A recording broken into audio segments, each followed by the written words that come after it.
For those who have been asking for me to stop promoting Zev Bellringer, well, you can fuck off, grow up, come back, and then fuck off again.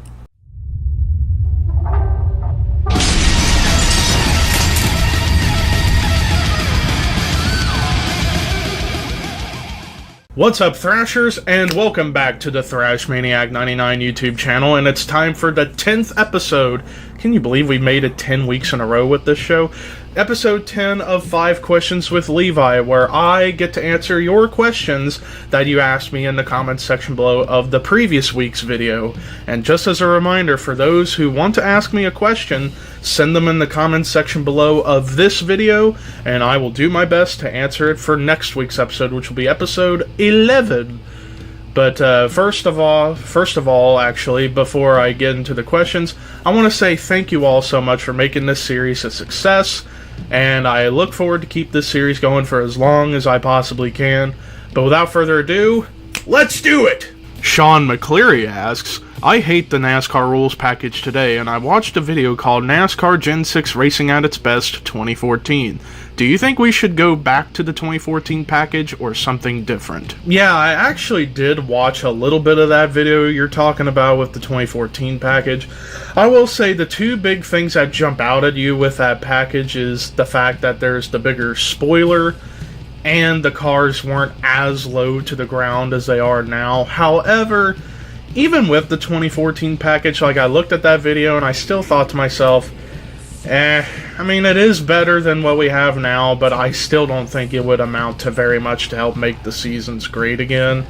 So basically, and I talked about this at length in my If I Became the Owner of NASCAR, What Would I Do video. I basically said to make the cars better than they are now, basically what you need to do is the number one thing is make the quarter panels even like this, instead of having the, let's say this is the right side and it's straight like this and the left side's in like that, and that's side force. Side force has been a detriment to these cars ever since the COT days. So that's the number one thing they need to get rid of, is the fucking side force. Side force is bad for racing.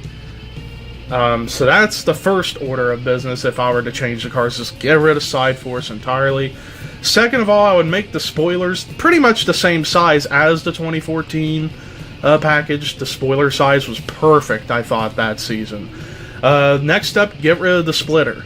The splitter is terrible for these cars, not only aerodynamically, but I'm thinking about making a video I'm thinking of making a video called Why the Splitter is Bad for Cup Cars, which will be a compilation video of all the wrecks that have happened when they spin into the grass and tear up the front ends because the splitters dig into the grass. That is not good for the cars. So I would get rid of the splitter. Another thing I would do is implement the aero ducts on the front of the cars to have them go into the tires to cool the tires and the brakes down. Plus, it really helps with the aerodynamics for sure. So I would put the air ducts on the front of the cars.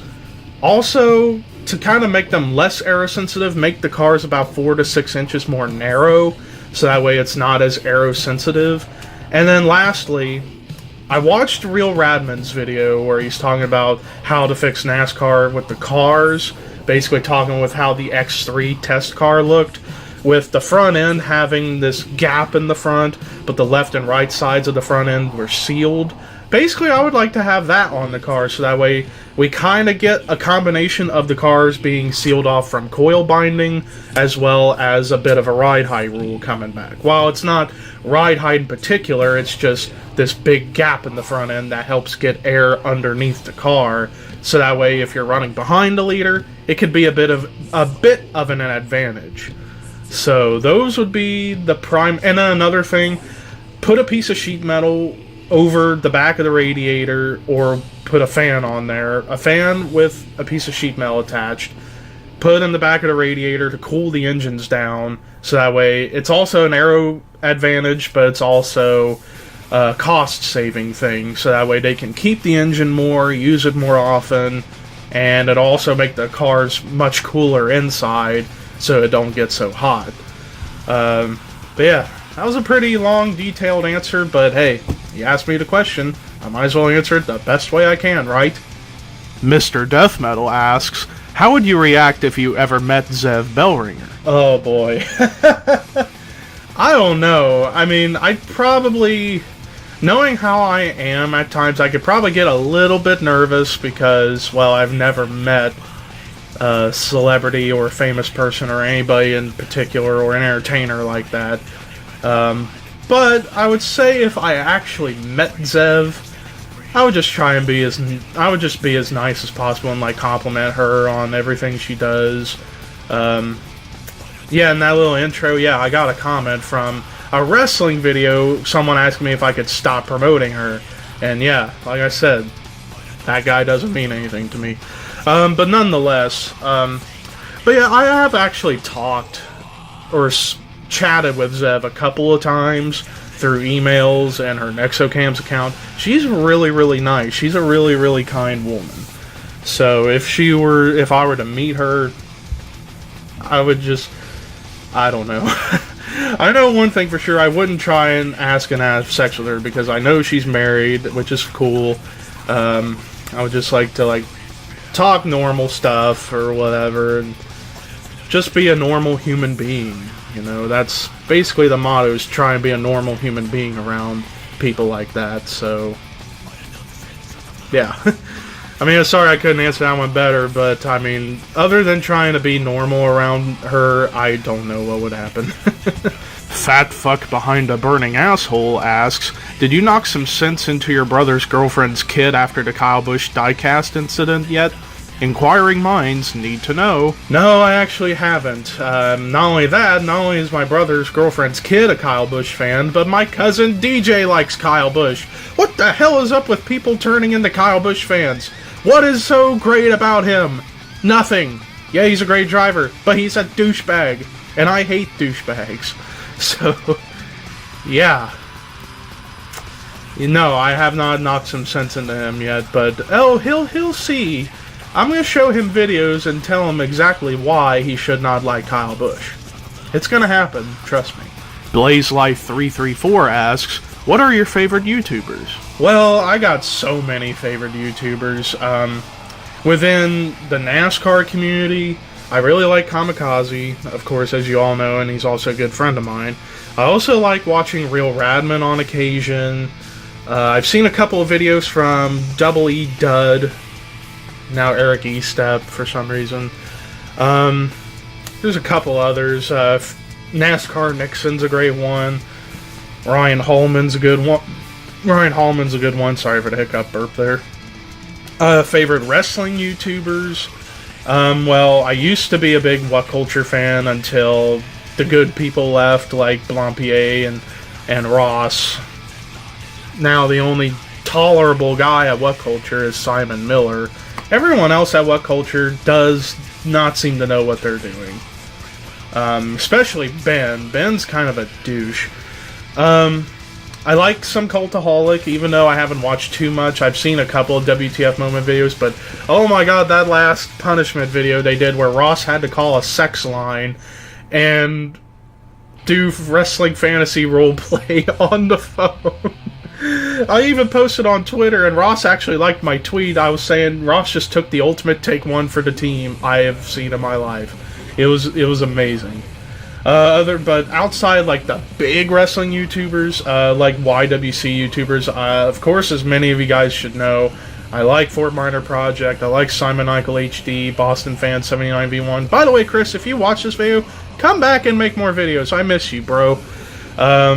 Heel Steven, OK Fabe, Chase Oliver. Used to watch That Beautiful Punk until she just stopped making videos. So many others, too many to mention. We Are Pro Wrestling is a great one. And then, like, the big YouTubers. Like, I used to like the Creature Hub before they started sucking towards the end of their run. I like Cow Chop. I really like Uber Hacks for Nova. I like Banger TV, the resident metal channel on YouTube, if you ask me. I like Rosanna Panzino, Epic Mealtime. There's so many. I got too many to mention, so I'm just gonna stop right there. Space Metal Ferrari 248 asks, what do you think are the best metalcore/deathcore albums from the bands you like? Well, for deathcore, there's really only been 2 full deathcore albums I've listened to in my life, and they were both from 2016, Carnifex, Slow Death, and Despised Icons, Beast. And I thought those were solid albums because, well, Despised Icon and Carnifex are really, if you ask me, the only really tolerable deathcore bands out there, because Carnifex are trying to include more black metal and traditional death metal influences, and Despised Icon have a bit of a tech death, and it's more metalcore influence than just all about the breakdowns. For metalcore, on the other hand, I like quite a few metalcore albums from bands I like. My favorite metalcore album of all time would be Waken the Fallen by Avenged Sevenfold, and that was the last in their metalcore era before becoming more traditional metal, thrashy, speed metal, and eventually prog thrash. But yeah, that would be my favorite metalcore album of all time. Others I like As I Lay Dying's Frail Words Collapse. I like Killswitch Engage's End of Heartache.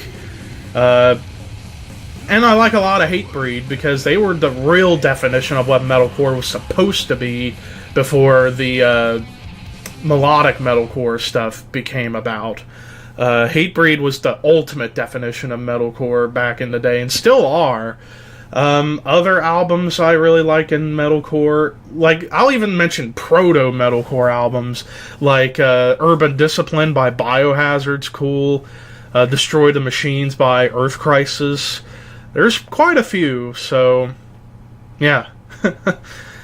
I'm probably going to get killed for mentioning all that, because I know a lot of metal guys don't like metalcore or deathcore, but whatever. And that does it for episode number 10 of 5 Questions with Levi. Thank you all so much for watching. Be sure to send me questions in the comments section below for episode number 11 next week. But until then, I am ThrashManiac99. Peace out, and I will see you soon.